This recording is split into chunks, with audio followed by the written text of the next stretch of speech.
Greetings and welcome back to the Casual Wargamer. Today we'll be looking at the recent World Eaters preview from Games Workshop on their community site.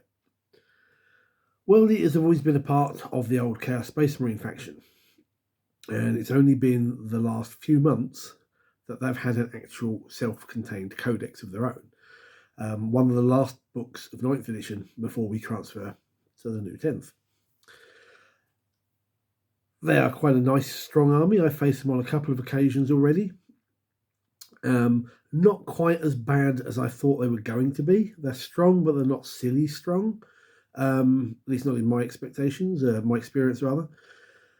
And hopefully that will stay the same going into 10th. The preview has actually been quite good. They look like a very interesting faction for one that is just about charging forward and lopping the heads off of the opposition. The army gets a Blessings of Khorne ability. So at the beginning of each battle round, you roll 8d6 and you keep these. And depending on what you get in double or triples, you get abilities that you can trigger during the turn. Any double gives you... now, I have to double check this. Does this apply to every unit in the army? You can activate each one only once per round. Okay. So you would pick a unit. Any 2 gives you an extra 2-inch movement, or a 6-up feel no pain, or if they already have it, they add +1 to it. Double 3s would give you sustained hits. Double 4s or any triple. You get to potentially fight back if killed in the melee before removing the model. Double 5s or any triple. Your melee weapons get lethal hits, and double 6 or triple 4+, a unit is eligible to declare a charge in which it advanced. So quite flavourful for the World Eaters. I don't think there's anything there I think it's quite strong, but nothing that's particularly broken. It should be interesting to see how this is, because obviously this is based somewhat on what they have at the moment. It'll be interesting to see how it works out under 10th. The first preview are the basic Khorne Berserkers, who seem quite nice. They seem quite balanced for what they are. They do have some AP. The damage is fairly basic. Can't really grumble with these at all. They do have 2 interesting abilities, though. You have a Blood Surge. So, like we saw with Gaunts in one of the Tyrannid previews, each time any unit selected to shoot your unit, if any models were killed, you get to move towards the nearest enemy unit up to d6 inches. They are going to be coming up the table at you if your opponent's playing loads of these, because you're going to try and shoot them off the table. If you're not shooting them off the table, you're letting them survive to get into melee. It's nice and flavourful. I like it. The War Gear ability is the Icon of Khorne. Whenever you make a Blessings of Khorne roll, if it was in range of an objective marker, you can re-roll one of the dice. Quite handy, trying to get you what you want to do, rolling for that particular ability. All in all, as a basic army unit, as a basic troop type, the Khorne Berserkers seem quite nice. I don't really think I saw many of these being played against me. My opponent was more into the 8-bound, I think, and I want to say Terminators, but I'm probably remembering that wrong. So that was quite nice. The important one, we get to see Angron. Now, Angron, when I faced him, was a little bit of a disappointment, to be honest. Basically, I had a unit of aggressors just walk up to him and punch him to death before he even did anything. They all then promptly died to other things in the Khorne army. But I was a little disappointed that Angron wasn't as tough as he should have been. I've seen other games where he's just walked through the opposition because he got that charge. But if he doesn't get that initial surge, he's a bit squishy.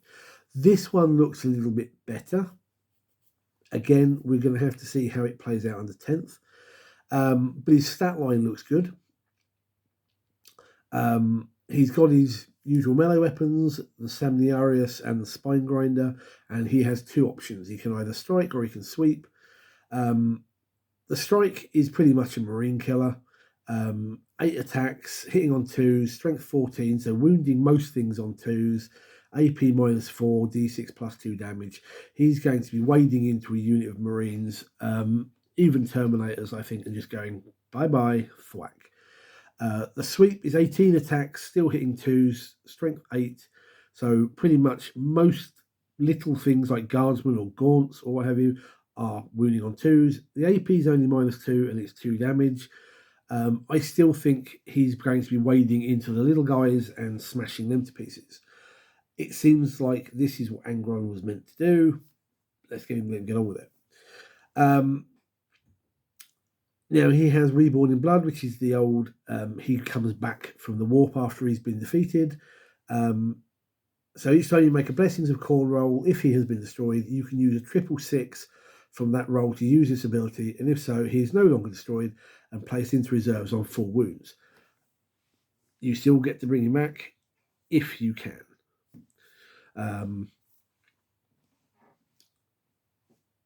In his current 9th edition incarnation, I've seen him come back, but generally you end up having to put him so far back because of where everything is placed that it's not that helpful. Now, depending what placed into reserves, we've seen strategic reserves as you go on can come in on different table edges.